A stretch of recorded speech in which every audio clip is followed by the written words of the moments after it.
Okay, next one. Which of the following list of numbers form an AP? If they form AP, write next two terms. तो same as आगे जो सम करवाया था उसके जैसा ही है. पहले तो आपको चेक करना पड़ेगा कॉमन डिफरेंस सेम है कि नहीं. तो first we check common difference. So now here A2 minus A1. So A2 it means 2 minus minus 2. So here A2 2 minus minus plus 2. So answer here 4. Now next one.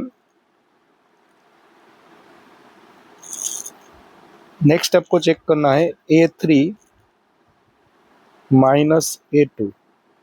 So A3 it means minus 2 and A2 it means 2 as it is.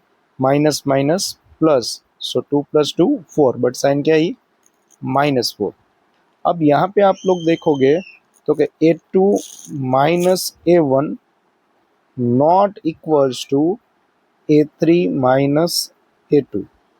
That means the given list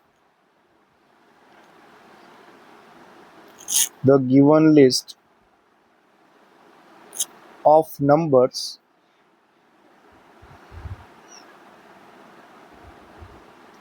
does not form an AP. Done?